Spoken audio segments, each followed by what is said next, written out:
Om Shri Ganeshaya Namaha. Om Shri Saraswati Namaha. Om Shri Gurubhyo Namaha. Om Sahana Vavatu Sahano Bhunaktu Sah Viryam Karavavahai Tejasvinavadhitamastu ma Vishavahai. Om Shanti Shanti Shanti. Vakratunda Mahakaya Suryakoti Samaprabha Nirvignam Kuru Me Deva Sarvakaryeshu Sarvada. Saraswati Namo Nityam Bhadrakalye Namo Namaha. Veda Vedanga Vedanta Vidya Sanidhya Evacha. Saraswati Mahabhage Vidye Kamalalochane Vidyarupe Vishalakshi Vidyam Dehi Namostute. Yadaksharam Padam Prashtam Matrahinam Chayat Bhave Tatsarvam Kshamyatam Devi Prasida Parameshwari. Akhanda Mandalakaram Vyaptam Yena Characharam Tatpadam Darshitam Yena Tasmai Shri Gurave Namah. Ajnanaतिमिरान्धस्य ज्ञानाञ्जनशलाकया चक्षुरुन्मीलितं येन तस्मै श्रीगुरवे नमः. गुरुर्ब्रह्मा गुरुर्विष्णु गुरुर्देवो महेश्वरः गुरुरेव परं ब्रह्म तस्मै श्री गुरवे नमः. ॐ नमो भगवते रमणाय कर्तुराज्ञया प्राप्यते फलम् कर्म किं परं कर्म तज्जडम् कृतिमहो ददौ परमकारणम् फलमशाश्वतम् गतिनिरोधकम् ईश्वरार्पितम् निश्चया कृतम् चित्तशोधकम् मुक्तिसाधकम्.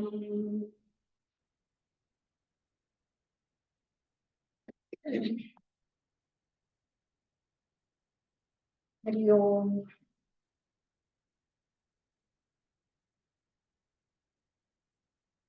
In the last class, we saw how in Bhagavan Ramana's words, what ideally was the Upadesh by Bhagavan Shiva himself for the rishis at Daruka. In the forest, they were doing the yajna. And he highlights, with that we understand what in common, what we say colloquially, common parlance, when we do something and do not get the desired results, what do we call it? Bad luck. I was so unlucky. Or somebody you feel didn't deserve it and got something. That one was so lucky. We point out to that extra factor. There is that extra factor. We don't know what it is. Some of us call it fate. Some of us call it luck. Some say, oh, I must have done something bad in my past life for which I got this. Or I don't know what good I did that I got more than what I expected. I didn't think I deserved so much, but I got. And then we sort of point it out to that other factor, destiny, fate. But there is that extra factor, isn't it? We all attribute something to it. And that's where, all the speculation begins. What is that extra factor? Now, people who think that there is no extra factor are making a mistake. Because then each one would get exactly what he desired if he put in the right effort with the right knowledge. Yet it doesn't work sometimes. And yet the results are far more better than what was expected. So there is an extra factor that is going. So for any action to happen, first of all, Ichha Shakti, that desire itself has come to my mind. Whatever that desire be, material, spiritual, we are not getting into that. But that desire which compels me to act, isn't it? There is a desire. Then there, Kriya Shakti has to be there. The energy to conduct the action. And then Jnana Shakti, how to get whatever it is that I desire to get. So if you see, an individual doesn't have at all periods of time enough Ichha Shakti, Kriya Shakti, and Jnana Shakti to get everything done as per his wishes. Therefore, you will see. So even there, you see that the Karta himself, the individual, even if he collectively wishes, and each one is equally equipped, equally desirous, you can't find such a situation in life, isn't it? Even if group of people, like-minded as we call them, with the same desire, intent, collectively get together to put in their efforts, ideally, it is said that yes, we can achieve a lot. Yet the desired results are not as per. So that's why we need to have review where we went wrong, what effort was not put, how many were putting effort but without any intent. Some of them had the desire but no Shakti to do anything about it.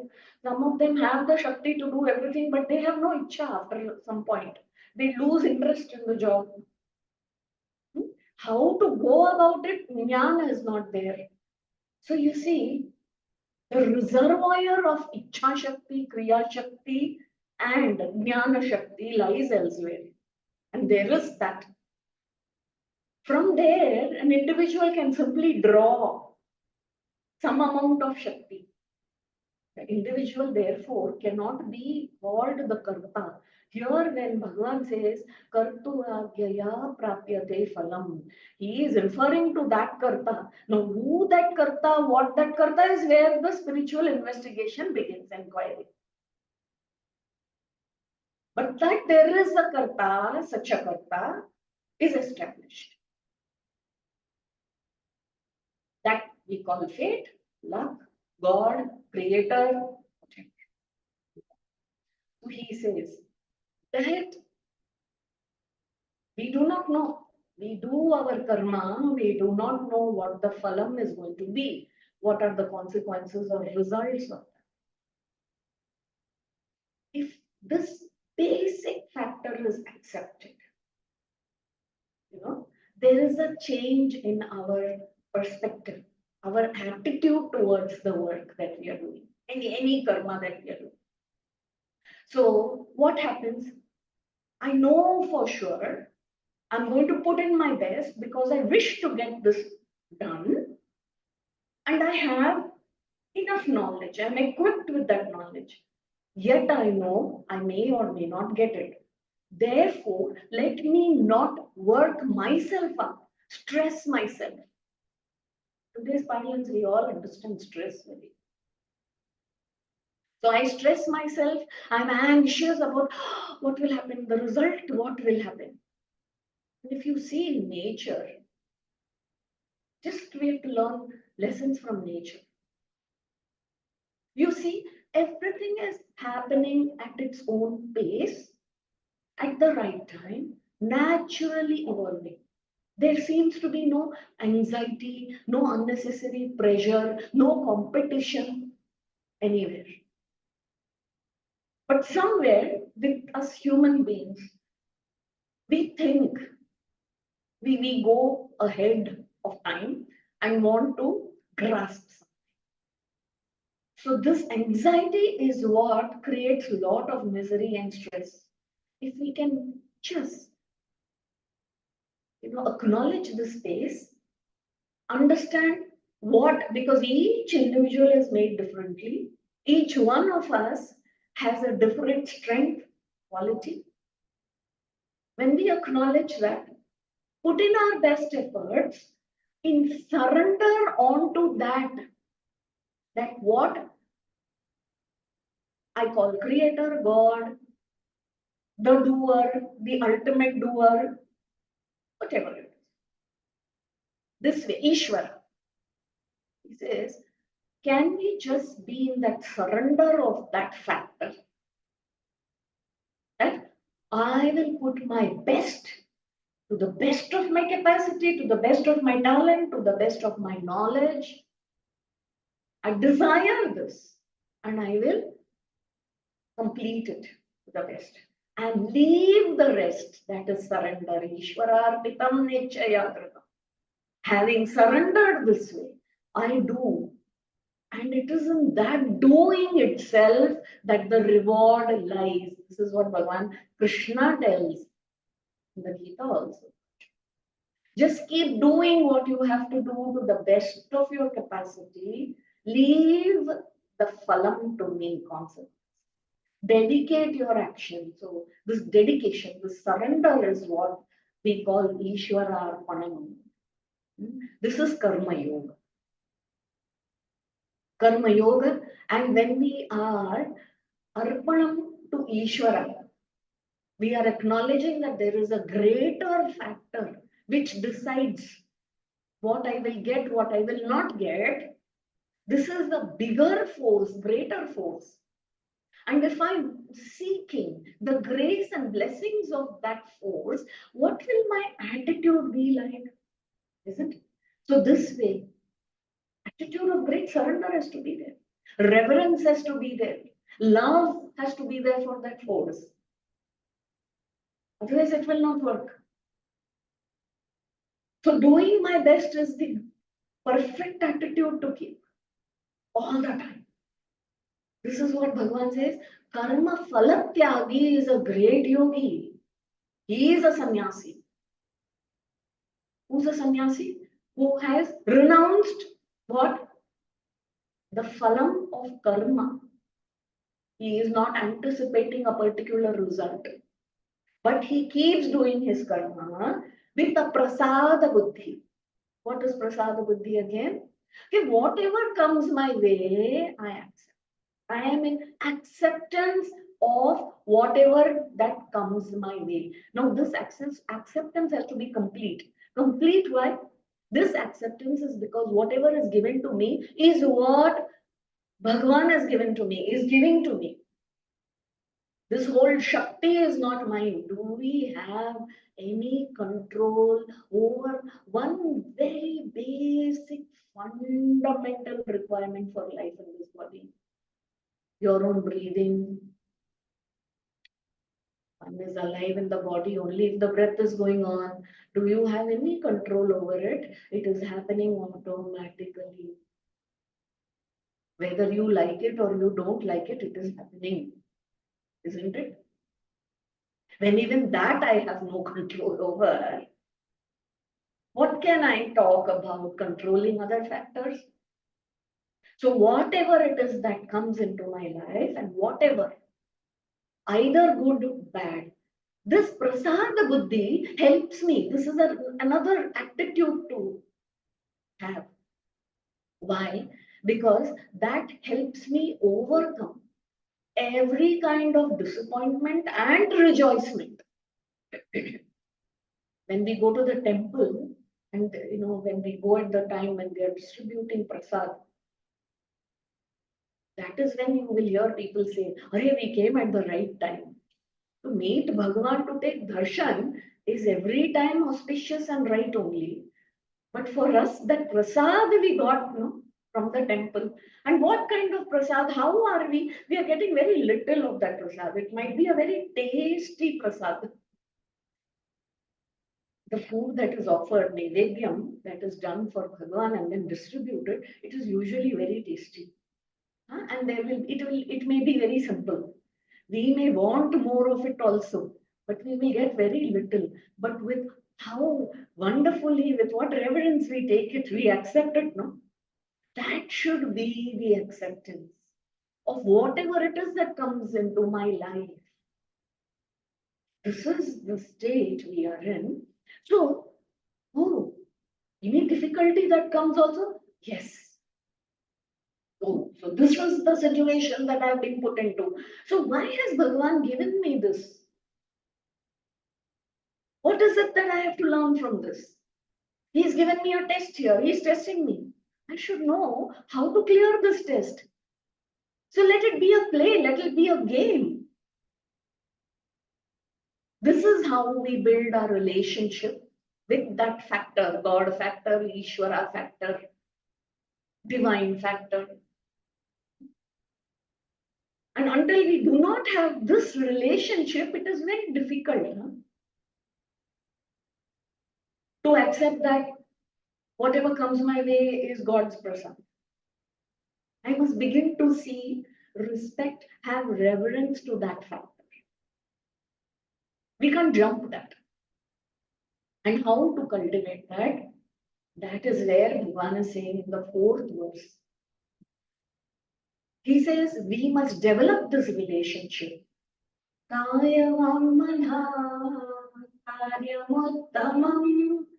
Pujanam japas chintanam kraman. By puja, by japa, and contemplation in God. So that it releases us from this. He says, no, in the previous verse, Kriti Mahodadau, this is an ocean of karma. We will fall into that vicious cycle of doing something, rejoicing the results, and then disappointed with the results, and continue to do. So this way we will never get out of that cycle of doership. We fall into that ocean, we will drown. There is no escape, there is no liberation from it. So for a seeker who is seeking to liberate himself from this vicious cycle of doing something and enjoying, why? Initially we have seen, whatever I do, with whatever ichha and the amount of effort, the results produced are always finite. Anything that I get of the world, isn't it? And the result is finite. That means the enjoyment lasts for short period of time, temporary. Again, I have to start doing something. So what is your plan next? What are you going to do next? This is the constant cycle we are in. Can't get out of it. But if you are looking, that will lead us, which becomes a sadhana, is the karma yoga. So I keep a prasada buddhi, accepting whatever comes. From here, where do I go then? I seek to cultivate a relationship with this creator, with God, with Ishwar. To know this factor better, so that I am in sync with him. Why should I be in sync with him? Because that's where everything is coming from. If I have understood this, then why should I be bothered about what everyone else is doing in this world? Am I going to get anything permanent from here that is long lasting, that is going to give me happiness forever? So rather, I go directly to the source from where I can get it. So I need to cultivate this relationship. So he says, in this cultivation, in this, we say investing in this relationship, today's terms, no, we all look for, everything is utility based. We think of everything because there is so much consumerism. Today's society, we have made ourselves. So what am I going to get if I do this? Therefore, we need to understand why we need to develop this relationship with God. Puja, japa, and chintanam. Chintanam is dhyanam, contemplation on God. This is important. And initially, when you say puja, for doing puja, you need the body, you need to chant mantras, isn't it? You need the mind, all of them working together as a unit. So actions done by the body, that is puja, which is ritualistic worship of the Lord. And then with speech, what do you do? That is kaya. Kaya is the body. Vang, vacha, it is speech. With speech, what do you do? The japa, mantra japa, you do chanting of the name of the Lord.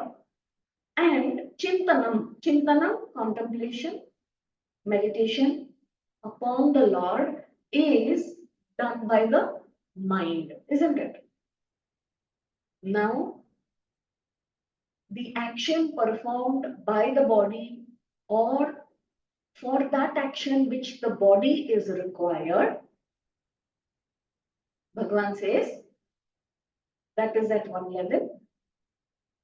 Then japa is serially superior to the ritualistic worship of the Lord. That means while doing this puja, we begin with this puja.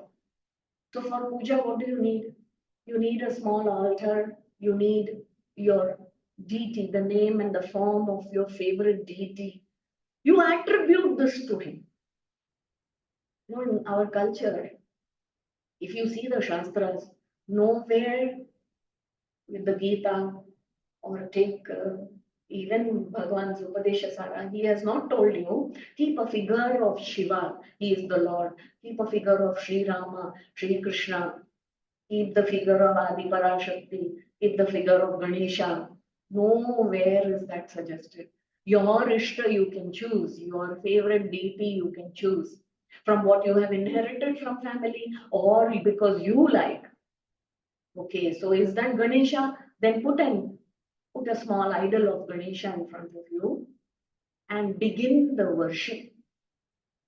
Do the puja.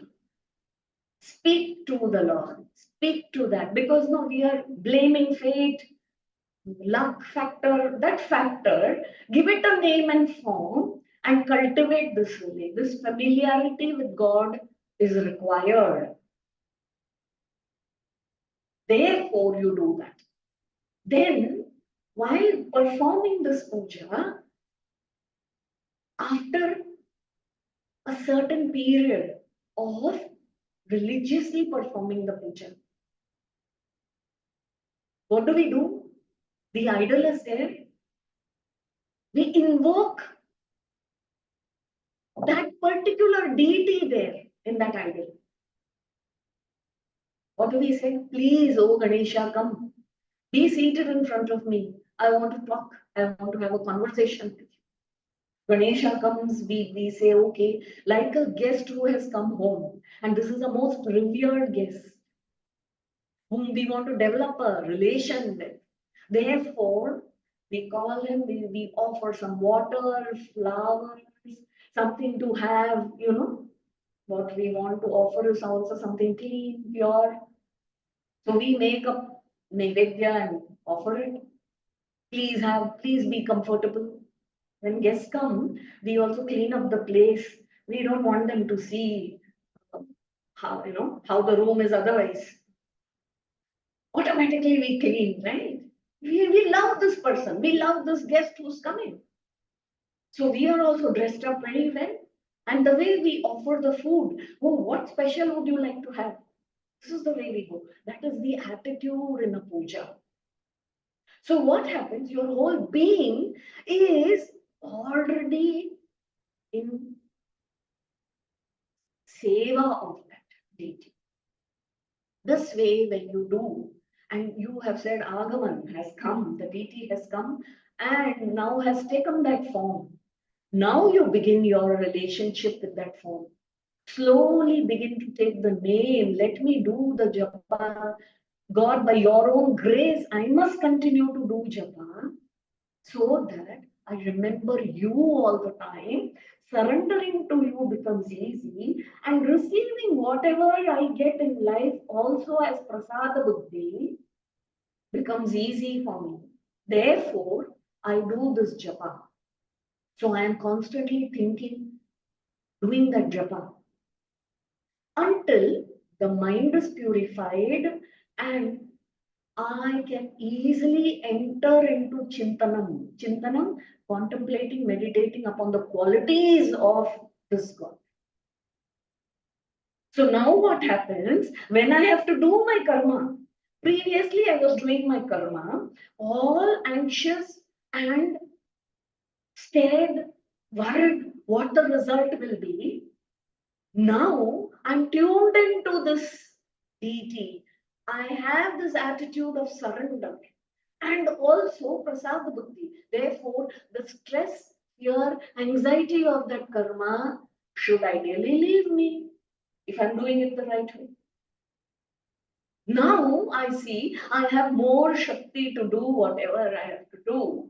And because the mind is not muddled with unnecessary distractions, it has become single pointed because of my japa. What has happened? I am able to give my 100% to the task at hand. The mind is purified this way. So when I am doing, otherwise what happened? When I am doing one job, cleaning my room, my mind is elsewhere. So I am taking things, putting it here and there. I am not cleaning some part is left undone, and then I have misplaced something.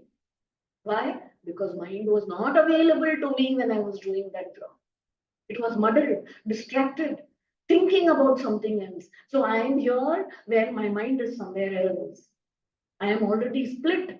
I'm divided within me. Where there is this division, there is separation, there is sorrow and misery. You are calling for a future appointment with disappointment. But with japa, what has happened? The mind has gained that strength not to wander here and there. Automatically, the kind of work I am doing now, I require lesser time and it is done very well. The cleaning is perfectly done. I remember exactly where I put what I put because the mind was available at that time. So I remember very clearly. You see, there is a big difference here. So he says, then we begin to contemplate. In that krama, he says, contemplation is superior to japa. Japa is superior to puja. Okay. That means actions that are subtler. You see, meditation doesn't require so many bodily movements, nor does it require a voice, right? It requires only the mind to perform that action. Therefore, it is subtler. Anything that is subtler is superior to that which is gross. Why is puja called gross? Why? Because entire bodily movement is there. Hands and legs are put into action. Speech is also put in because you need to do the chanting, you need to do the mantra. And then comes japa. Oh, then can I? Oh, you're saying Chintanam is important, no? Finally, that is settled. The moment we have heard this, what do we want to do? All of us get ready for Chintanam. I am going to meditate. Surpassing puja and japa. Are we already ready to be there? Do that? Then it is okay. Most of us try sitting for meditation And when we can't do that because the mind is not available to do chintanam on that particular Lord, what happens is we say, oh, this meditation doesn't work. Oh, this guru who taught me this meditation, that guru is not effective enough. When our mind is not ready, this is how we blame. Because I'll tell you, Swami Tejomananji gives a very beautiful example here. As a child, or you begin to learn to ride a cycle. A child uses, we give him a three-wheeled cycle, isn't it? So that he is able to balance properly. And then he slowly graduates to two-wheel cycle. Everyone does this. Okay, as a grown-up, you might start with two-wheel cycle. Even there, you're still learning to balance. Just because you have started driving a two-wheel cycle, can you graduate to a one-wheel cycle? You can't. And you say, absolutely true, that one-wheel cycle is superior. It requires great effort, knowledge, practice, and it is subtler than two-wheel cycle and three-wheel cycle. But can you just start off with one-wheel cycle? You need acrobatic training for that. People who are riding even the two-wheel cycle can't do a one-wheel cycle. The mind has to be ready and prepared to get into that. Subtler preparation is required. Let us not jump the queue thinking that we have already arrived. I have heard the Upanishads, I have heard the Gita, so I am capable already. No.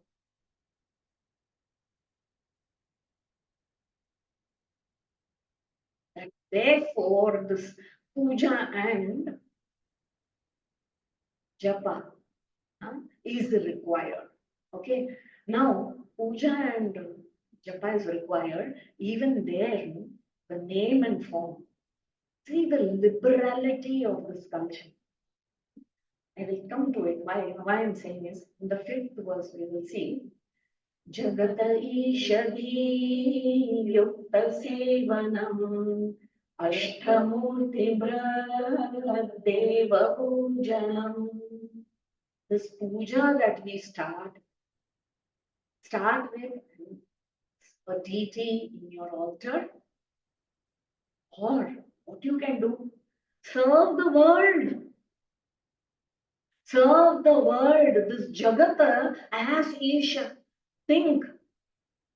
Put your mind, the intellect into that. Serving the world with the attitude of serving the Lord is true worship of the Lord. Madhav, Madhav Seva. Who is Madhav? What is Madhav Seva? Manav Seva is Madhav Seva. Huh? Okay, you can't sit in one place. Huh? Some people say, no, I'm not inclined towards that. Doing that. Sitting in one place, doing puja, dressing up the Lord, doing abhisheka for the deity, developing this kind of intimacy and love with the Lord. A Prahlad could do it, a Bhakta like Meera could do it. Okay, no problem. You see the world around you? Ashtamurti Bhradeva Pujana. This word, who has the eightfold form. What is the eight Ashtamurti? The five great elements, of which entire creation is made up of.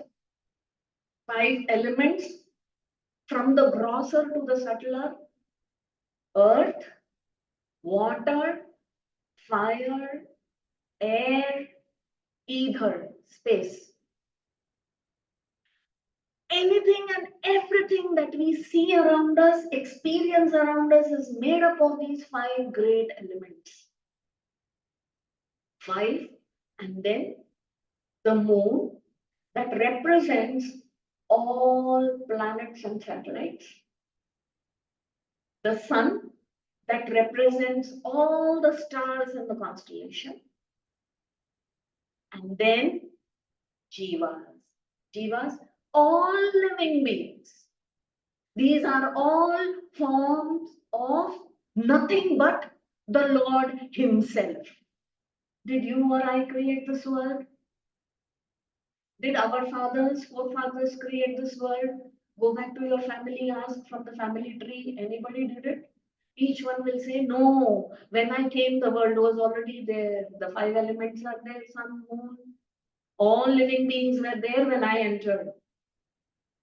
I have left and they continue to be there. Which means there is another factor.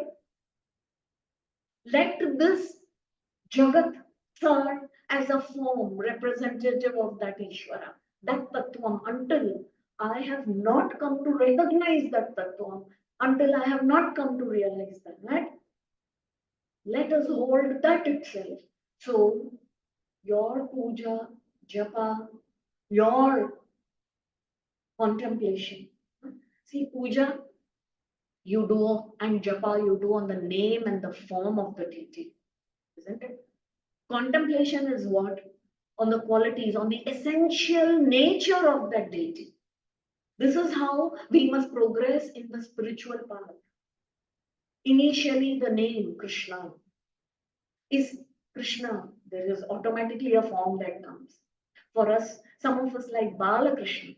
As a child, the Leelas that he did, we want to focus on them. Some of us like the Leelas that he did as a young adult. Some others like the mature form of Krishna who gave the Bhagavad Gita. They want to know who he is. So, the name, the form is where the body, puja and japa you can focus on. But essentially is Krishna that? What is the dharma of the name Krishna? What is the essential nature? When I want, I need to contemplate on this. Therefore, I read from the scriptures. I try to contemplate, reflect on what the scriptures say is the nature of Krishna. I reflect upon it. This way, I reflect upon the world. See how subtle I can become in my very attitude to this world. I know that what I am seeing, what I am perceiving is just the name and form. And they keep changing every day. But what is the essential nature of this world? When I begin my contemplation this way, when the mind is ready this way, and how do I serve? Again,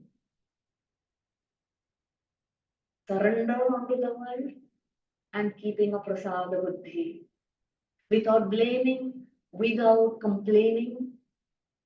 Where is my focus? To understand the essential nature of God or this Jagat, whichever way. Huh? Do I have to leave my place and my house and everything and go for this? No. Bhagavan, Krishna tells Arjuna, do your duty, swadharma.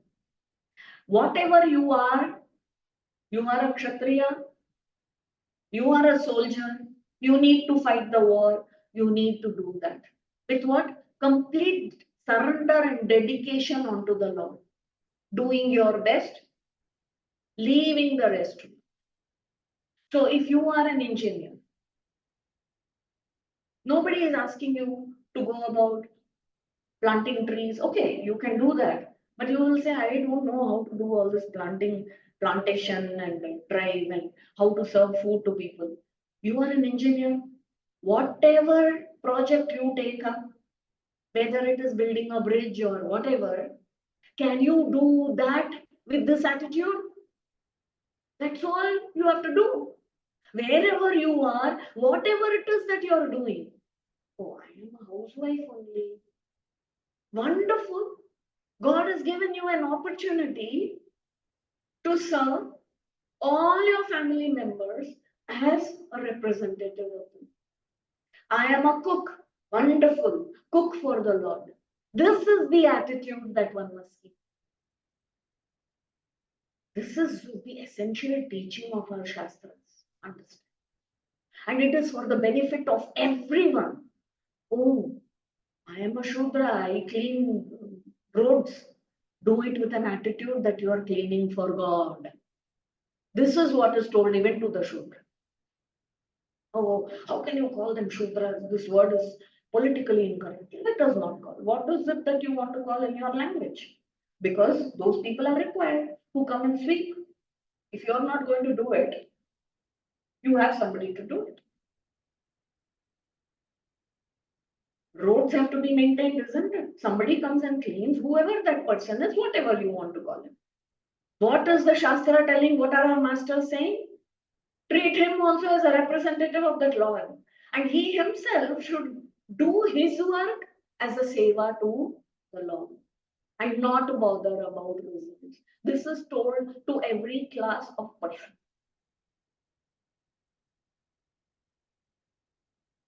That is why you see this self-realization, God realization in our land has been made possible for everybody.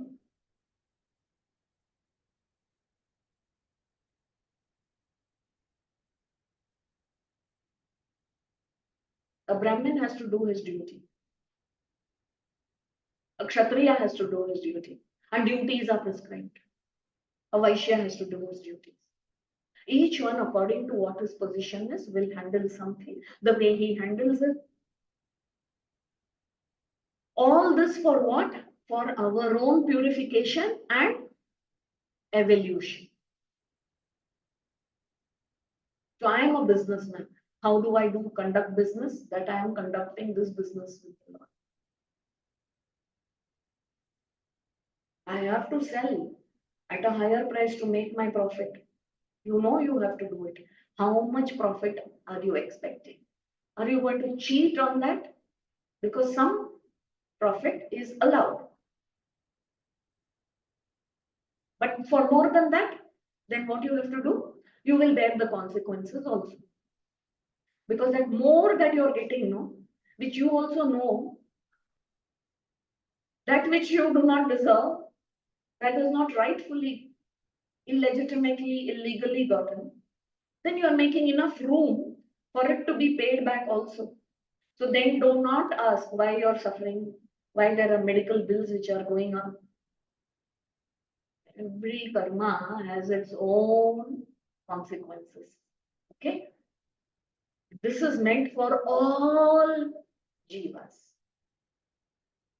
So here, if we just, whatever it is that I do, I bring about the sense of dedicating it to the Lord, to the beloved, and do it with lot of love so that it becomes seva.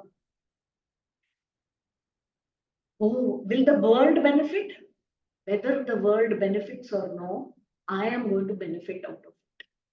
Because this is going to lead to, it becomes a mukti sadhana. So he says this way, one must conduct oneself so that we become in sync with Ishwara's will. Life becomes very easy and what we can call stress-free if you have this particular attitude in life, this love and reverence for the Lord. If we say, I am a devotee and I have a lot of stress, both don't go together. So you must check, where is this misunderstanding happening?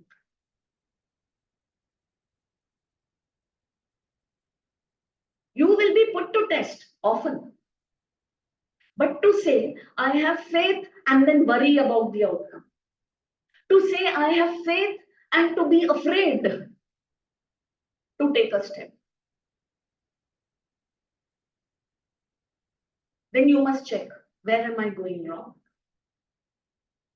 Is it that faith needs reinforcement or my wrong thinking is taking me to worrying?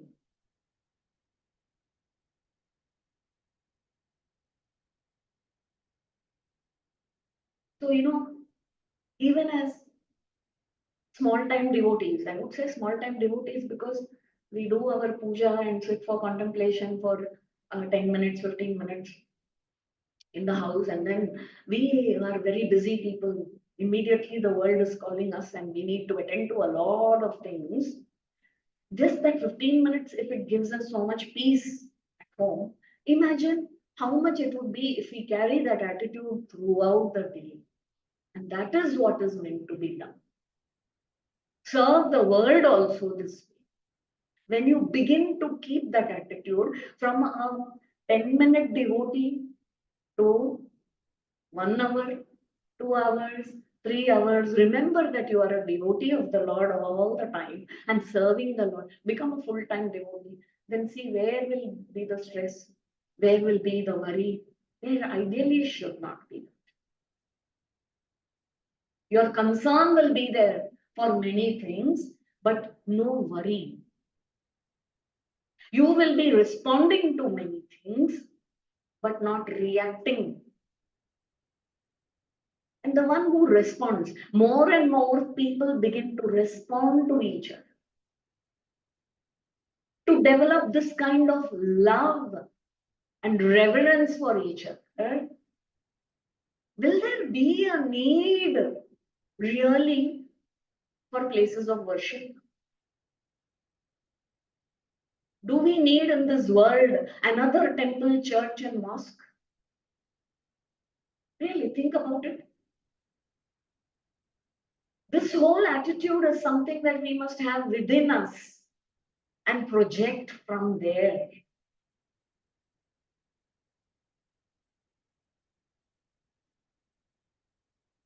This is where we need to get to. This is what the Shastras say.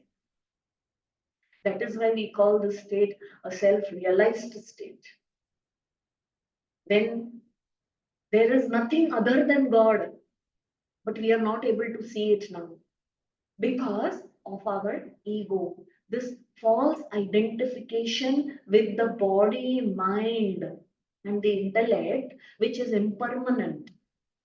This false identification with things impermanent is called the ego. Because of this ego perspective, we do not recognize the divine.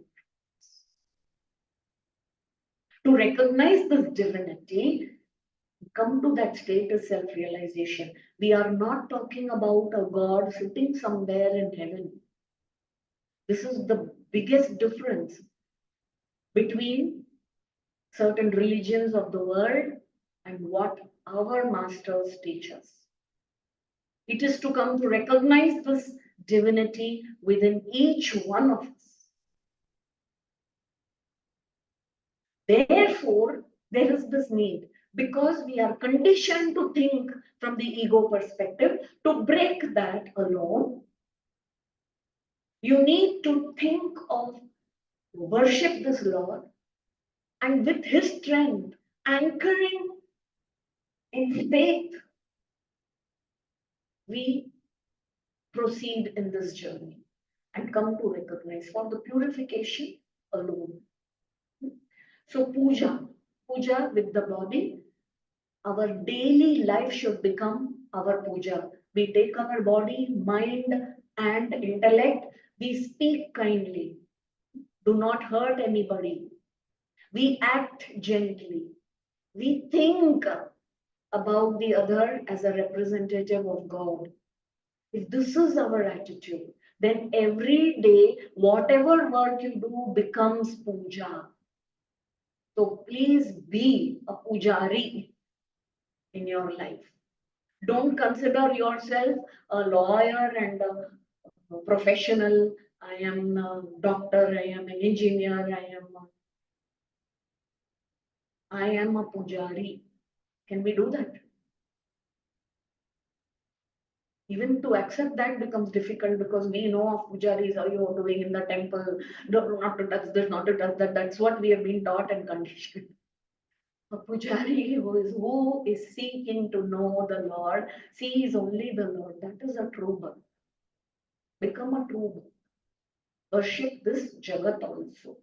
Once we are ready with this. He says about, after indicating the state of worship, the devotional practice of japa is what is done. This is primarily for purification of speech. And this speech, see, from grosser only you can go to subtle.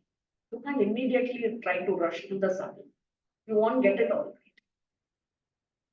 From the worship, you go to japa, and from japa to chintanam. For japa, what does he prescribe here?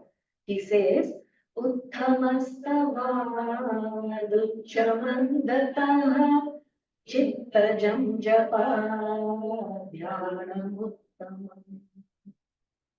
Uttamas, then stuti, singing glories of the Lord. Doing kirtan we do, isn't it? We do bhajan. By doing puja, we sing the glories of the Lord because we need to understand. We need to familiarize ourselves with the Lord. What are his glories? How do I understand him? What has he done? So loudly we sing. Says, superior to doing bhajans, singing, is this japa. And how is this japa? Japa we do, let us say, suppose, our japa we take Om Namah Shivaya, Om Shri Ganeshaya, whatever the mantra we want to chant. Initially, we do loud chanting, isn't it? Om Shiva. You can take a rosary, a mala, and start Om Namah Shiva, Om Namah Shiva.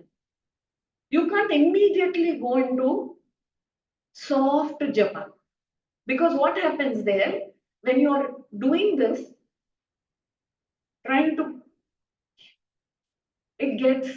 mind gets distracted.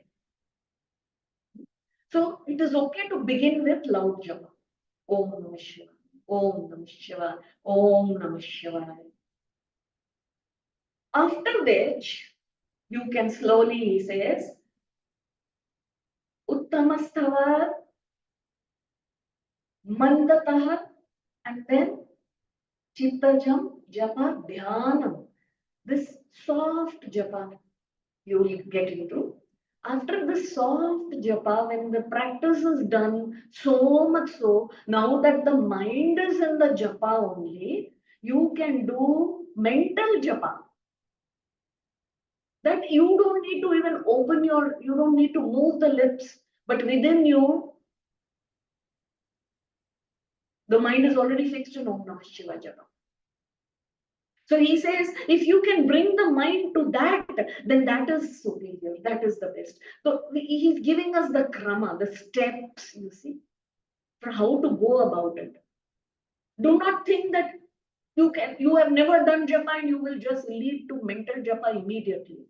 No, because if you're trying to do that, you may start off 3 times with Om Namah Shiva. And then the mind is gone. That Shiva temple I had prayed to the Lord that I will visit that temple at Babunath, and then how do I get to Babunath? I have to ask, maybe this person can, or I take the train, I don't know how to. I will ask somebody to join me, whether she can join me this Monday. Monday, will it be crowded? In that crowd, do I need to go to the temple? No, actually, I heard some guru saying that I can even visit Shiva temple on Tuesday. I don't know why they make these rules. Unnecessary confusion they add. Then on Tuesday, I have decided I will break all rules. On Tuesday, I will go. I will avoid that Prabhadevi road and instead I will go. And then you have started planning, scheming, deciding all this. In the meantime, what happened to Om Namah Shiva? Right? Difficult, not easy. Therefore, start with love. Please be honest with yourself. Have the courage to admit where you are in life and start from there. You cannot.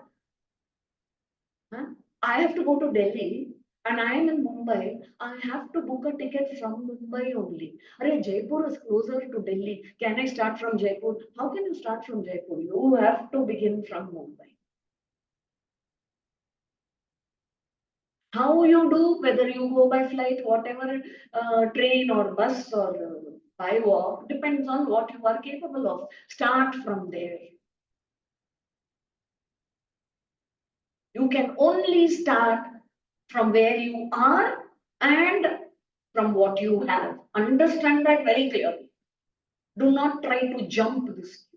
Lot of spiritual information is available on YouTube today. In bombardment of information, most of it is not even required by us. It has only confused the seeker to such an extent he has gone into a kind of, what we say, spiritual coma, paralysis. Because the moment he starts something, he has heard another guru saying, this is not important, the most important thing is this. He says, Arey, if that is more important, I should be doing that. He starts doing that, he cannot do that. Then he is looking for another guru who can really take him up. Bhagavan has here very clearly said, work on your own self, from the grosser to the subtler. Begin from where you are. Now, even for a japist, if you can call him, a person who does japa, very often if his mind is distracted, he has reached the stage where no longer parashruti gochara. That means I don't have to do loud japa. I can just do swashruti gochara, which means, and I can fix my mind there. That sound that only I can hear, nobody else can hear. I have reached that stage. Yet at times I find that my mind is agitated. So I begin from where? Om Namah Shivaya, Om Shivaya, Om Namah Shivaya, until I reach. It's okay to begin. Right? Until this has not become from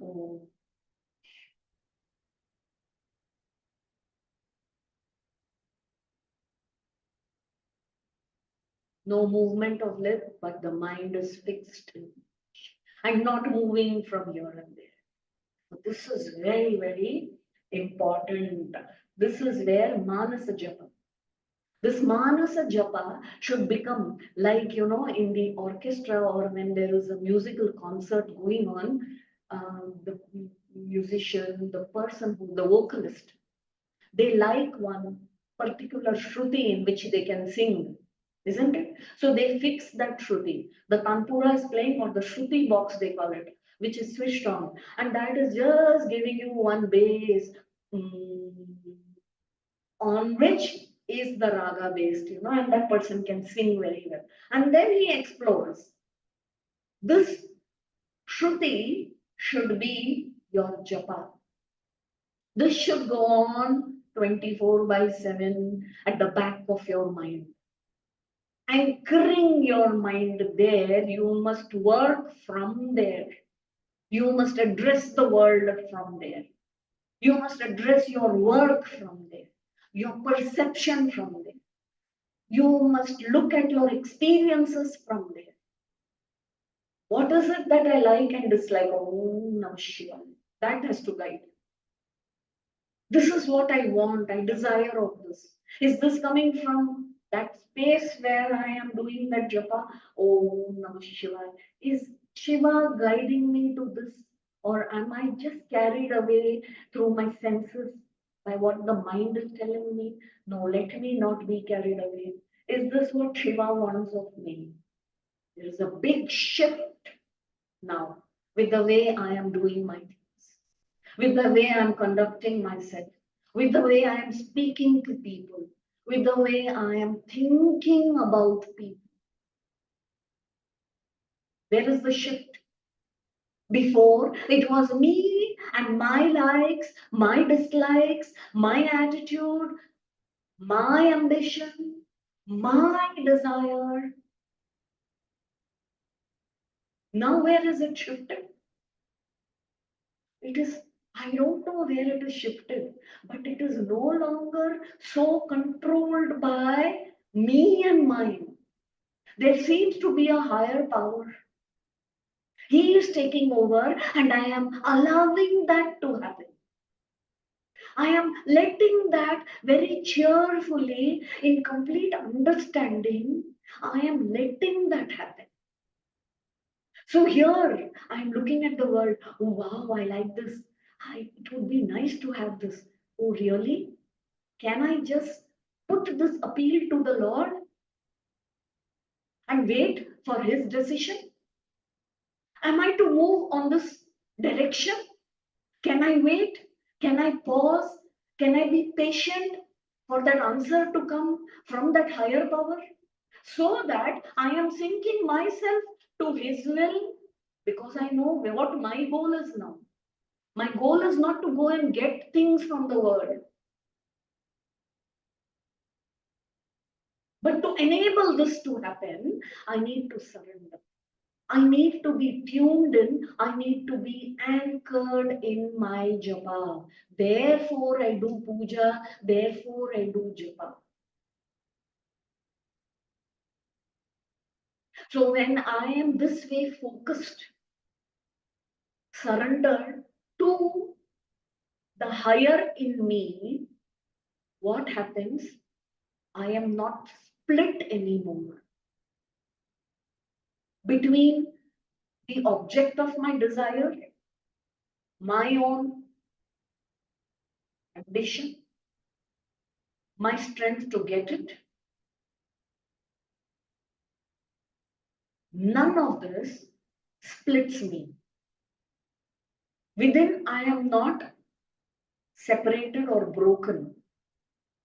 The mind saying something, the body not acting according to it, me talking something else, bringing about a disintegration within me.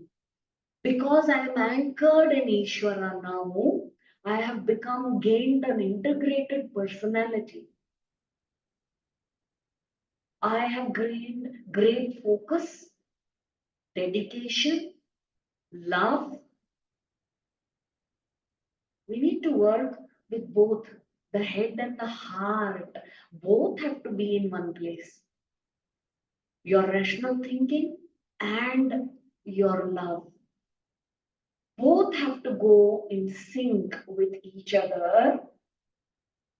That can be achieved when you are anchored in Ishvara.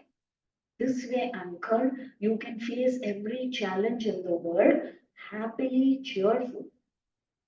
This is the way to go.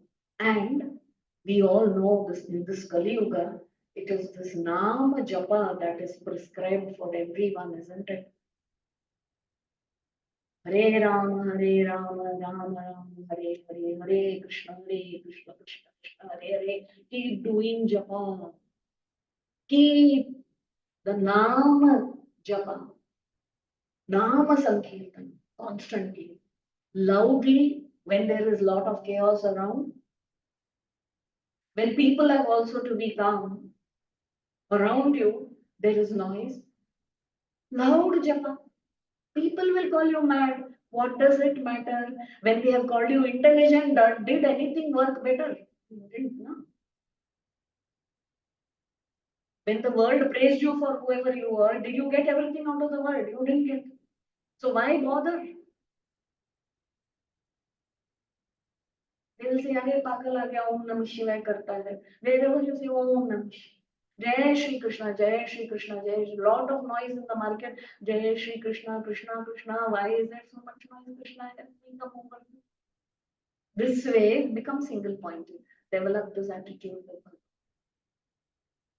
When you get time, instead of putting the mind here and there, again go back to doing japa.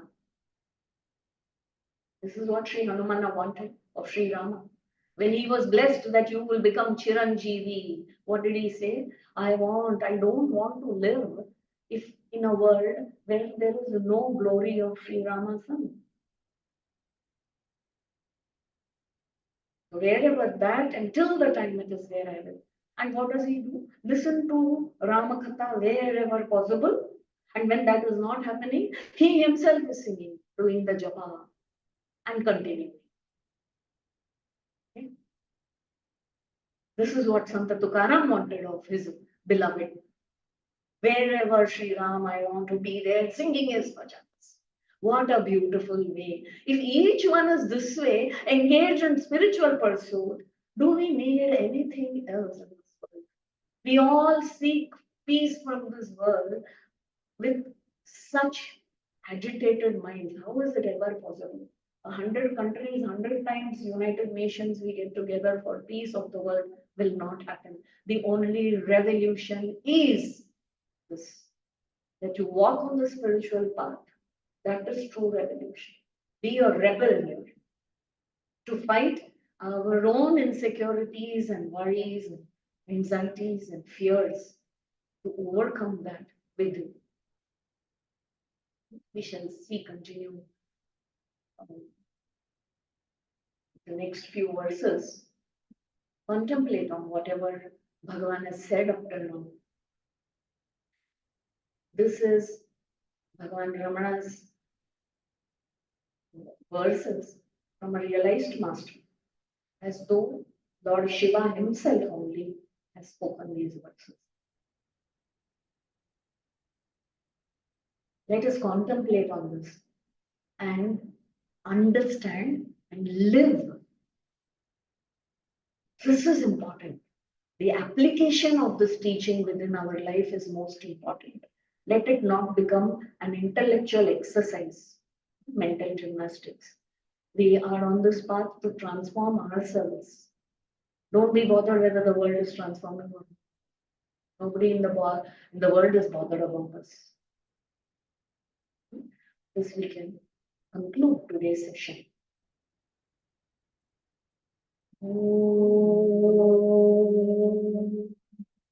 Purnamadah Purnamidam Purnat Purnamudachyate Purnasya Purnamadaya Purnameva Vashishyate.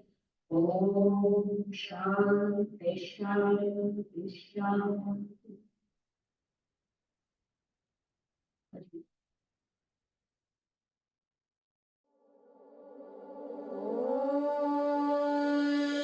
Shanti.